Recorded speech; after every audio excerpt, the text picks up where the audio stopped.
सलमान अकरम राजा साहब ने ये फरमाया है कि माफ़ी मांगें आलिया हमजा का नाम लिए बगैर, और ख़बरदार ऐसी हरकत की। और जो उनका लबो लहजा था वो तो किसी मातहत के साथ भी शायद ऐसा लबो लहजा ना रवा रखा जाए। ये क्या वजह बनी है और क्या मशवरा देंगे आप उन्हें, सलमान अकरम राजा साहब? देखिए, मेरा ख्याल है कि बिल्कुल मैं इसको कंडेम करूँगा।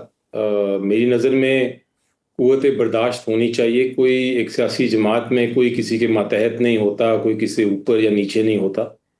हम सब एक नज़रिए के तहत काम कर रहे हैं, मुख्तलिफ ओहदे हैं, हर एक का अपना अपना काम है। आप किसी के साथ सख्ती से या इस लहजे में बात नहीं कर सकते।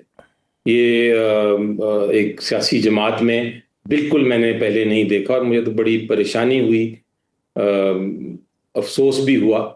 मेरी नज़र में क़ुव्वत बर्दाश्त बहुत ज़रूरी होता है। अगर आपको किसी पे गुस्सा है तो आप उसको साथ बात करें, तहम्मुल से बात करें। अपनी अगर कोई तनकीद करता है उसको भी सुनें और सुनने के बाद आप कोई हल ढूंढें। और ये सारी चीज़ें पब्लिक में तो उन्हें बिल्कुल नहीं आनी चाहिए। पब्लिक डोमेन में जब इस तरह की चीज़ हो तो फिर एक पार्टी को नुकसान पहुंचता है।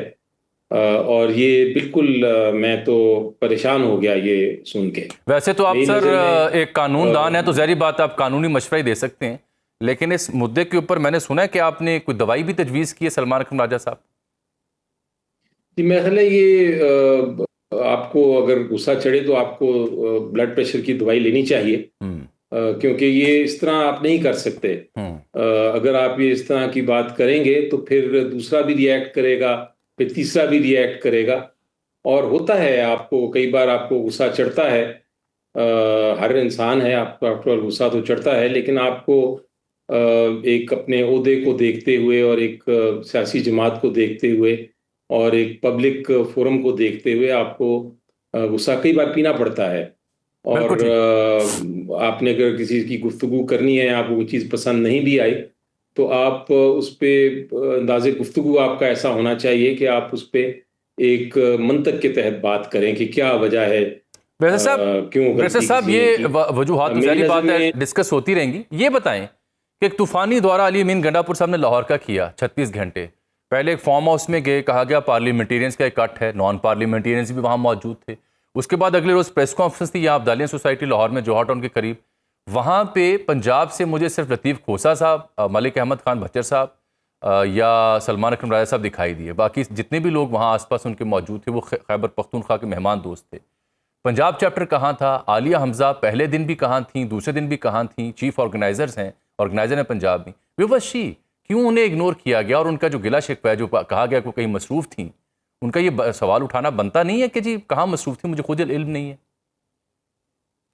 जी, बिल्कुल बनता है। चीफ ऑर्गेनाइजर जो है एक बहुत अहम ओहदा होता है, और जब आप चीफ ऑर्गेनाइजर एक सूबे के हों तो इसका मतलब है कि आपने जितने भी प्रेसिडेंट्स हैं, जितने भी ओहदेदारान हैं नीचे तक, ज़िले और तहसील लेवल तक, वो फिर आपके एक तरह से आपके रूल के मतहत होते हैं और उनको आपकी एज ए चीफ ऑर्गेनाइजर आप उनका पूरी तंजीम को ऑर्गेनाइज करते हैं। इसलिए आपको इस किस्म के मामलात में शामिल ज़रूर करना चाहिए। शिकायत आपकी बनती है, उनकी दुरुस्त शिकायत है। अगर उनको नहीं शामिल किया गया या उनको उनके साथ मुशावरत नहीं की गई तो उन्होंने दुरुस्त बात की। और मेरा ख्याल है कि अब हमें मुस्तकबिल में देखना चाहिए। माजी में तो चलें, जो हो गया, अब उनका जो ओहदा है और उनके जो उनके रूल्स हैं उसके मुताबिक उनको पूरी तरह। अच्छा देखिए ना, आप साहब इसमें मीडिया भी कंफ्यूज है। एक मुल्क की बड़ी मकबूल जमात, उसके हवाले से बात करते हुए मेरे जैसे तालिब इल्म सहाफ़ी भी कंफ्यूज हैं। क्या सीएम गंडापुर का बयान के 90 दिन की डेडलाइन और तहरीक का वक्त, या 5 अगस्त जो आज अलीमा बीबी और दीगर भी कह रहे हैं? मैं बहैसियत सहाफ़ी रिपोर्ट करते हुए क्या बताऊं कि पीटीआई की तहरीक का टाइमलाइन क्या है, उसके नए नक्श क्या होंगे, उसकी डेडलाइन क्या है? I am confuse sir, can you help me?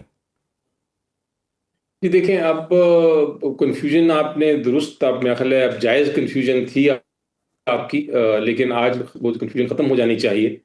Confusion इसलिए थी कि पहले 5 तारीख का एक मूवमेंट का क्लाइमेक्स का दिन मुकर्रर किया गया था, जो इमरान खान साहब ने खुद कहा था।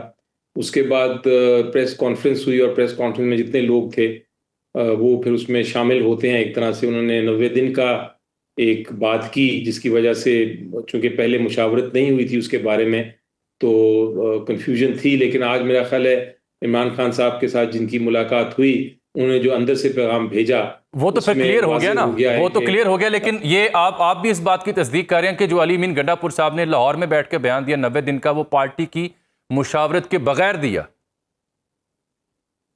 जी, कम से कम मुझे तो नहीं उसका इल्म था, लेकिन उस पे क्या जो जिन्होंने पार्टिसिपेट किया उस प्रेस कॉन्फ्रेंस में, यकीनी तौर पे उन्होंने आपस में बात करके प्रेस कॉन्फ्रेंस की होगी, और उसमें क्या मकसद था, क्या क्लैरिटी थी, वो मेरा ख्याल है वो उनसे ही पूछना ज़रूरी होगा।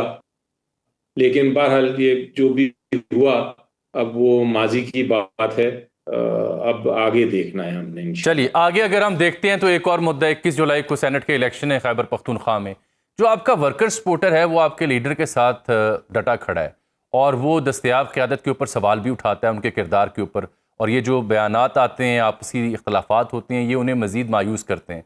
अब एक उसकी ताज़ा मिसाल देख लीजिए, मैं सेनेट के इंतखाब का जिक्र इसीलिए कर रहा हूँ कि उसमें अब इत्तला ये है कि जी मिर्ज़ा अफरीदी साहब जो हैं उनका नाम मुंतखब किया गया है, मिशाल यूसुफजई साहबा का नाम मुंतखब किया गया है, खुर्रम ज़ीशान साहब का नाम उसमें नहीं है, और जो मुराद सईद साहब हैं अगर वो बिलफर्ज मुंतखब भी हो जाते हैं तो क्या वो हलफ ले पाएंगे? जी, यकीनी तौर पे जो पहले एक हमारे तंजीम जो है, प्रेसिडेंट्स जो हमारे हैं खैबर पख्तूनख्वा के, उनकी रिकमेंडेशंस भी आई थी, कुछ और लोगों की भी रिकमेंडेशंस आई थी। उसके बाद एक लिस्ट तैयार की गई थी और उम्मीद ये थी मुझे आज कि आज मैं मिल सकूंगा खान साहब से और उनसे तफसीली बात कर सकूंगा कि किसका क्या मेरिट है, क्या डीमेरिट है। लेकिन वो मुलाकात नहीं हुई। जिनकी भी मुलाकात हुई उसके बाद खान साहब ने शायद बता दिया है उनको कि अब फाइनल लिस्ट क्या है। तो मेरा ख्याल है जो भी फाइनल लिस्ट की गई है उसके बाद जो बाकी लोग हैं वो उनको अब वो अपनी नॉमिनेशंस जो हैं वो विड्रॉ कर लेंगे और जो हमारे डेजिग्नेटेड लोग हैं वही इलेक्शन लड़ेंगे। मेरा सवाल का दूसरा हिस्सा वही है सर कि अगर मुराद सईद साहब मुंतखब होते हैं तो वो क्या हलफ ले पाएंगे? देखिए, इस वक्त जो उनको मुश्किलात का सामना है, लगता तो ये है कि शायद वो हलफ ना ले सकें। लेकिन ये पहले भी हमने देखा है, आपको याद होगा कि पहले भी ऐसे काफ़ी इंस्टेंसेस हैं सेनेट में जहां हलफ लेने का वक्त जो था वो काफ़ी देर बाद हलफ लिया गया। मेरा ख्याल है गुलाम इसाक साहब, अपना इसाक डार साहब का एग्जाम्पल मेरे सामने है। तो कानून इसकी इजाज़त देता है कि आप हल्फ किसी वक्त भी ले सकते हैं। ये मिर्ज़ा अफरीदी साहब को आप जानते हैं? सीएम गंडापुर उनके यहाँ आए, उन्हीं के फार्म हाउस गए, फिर उनकी रिहाइशगाह पे आके उन्होंने प्रेस कॉन्फ्रेंस की। आपका वर्कर बड़ा नाला है कि सीएम साहब उनकी क्यों नॉमिनेट कर रहे हैं उन्हें बार बार?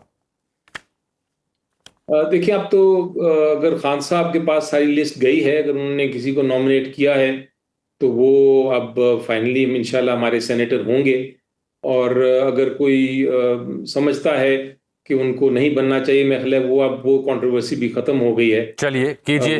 आज जेल सुपरिटेंडेंट ने ब्रेसर साहब एक प्रेस रिलीज जारी की है और उससे पहले कल कासिम जो उनके साहबजादे, उनका ट्वीट भी आया और वो ये कहते हैं जी तमाम बी क्लास की मिल रही हैं। 413 मरतबा उनके ट्विटर अकाउंट से ट्वीट हुए हैं, उनके कई मज़ामीन बैन अल-अक़वामी मीडिया पे शाया हुए हैं।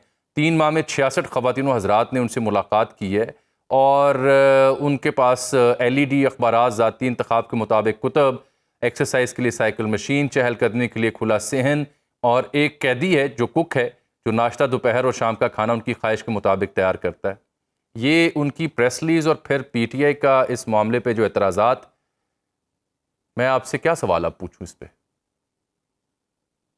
जी देखें, जहाँ तक ताल्लुक है प्रेस रिलीज का, तो जेल अथॉरिटीज़ ने तो यकीनी तौर पे प्रेस रिलीज में यही कहना है कि हमने बड़ा सहूलियात दी हुई हैं। वो तो झूठ बोलेंगे।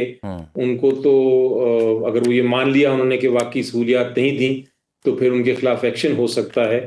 लेकिन मैं आपको बता रहा हूँ कि मेरी जब कई बार मुलाकात हुई है, बल्कि हफ्ते में 2 बार होती रही है, 2 साल से मैं मिल रहा हूँ, तो होता ये है कि जब उन्होंने टॉर्चर को बढ़ाना हो जेल अथॉरिटीज़ ने, तो वो उनको इमरान खान साहब को आइसोलेशन में भी रखते हैं, उनको उनकी अखबारें भी बंद कर देते हैं, उनकी किताबें भी नहीं देते, उनको एक्सरसाइज भी नहीं करने देते, कोई टीवी भी नहीं देखने देते। ये उन्होंने इमरान खान साहब ने खुद मुझे बताया है। और जब कोई बहुत शुक्रिया जनाब बैरिस्टर अली ज़फ़र साहब, पाकिस्तान तहरीक इंसाफ की सीनियर रहनुमा मुमताज़ कानूनदान शरीक गुफ्तगू थे। नाज़रीन, हर वक्त बाखबर रहना वक्त का तकाजा है, बर वक्त बाखबर रखना हमारा फरीजा है। अभी सुनो न्यूज़ के YouTube चैनल को करें सब्सक्राइब, बेल आइकन पर करें क्लिक और मुल्की और गैर मुल्की खबरों से रहें बाखबर, यकीन के साथ।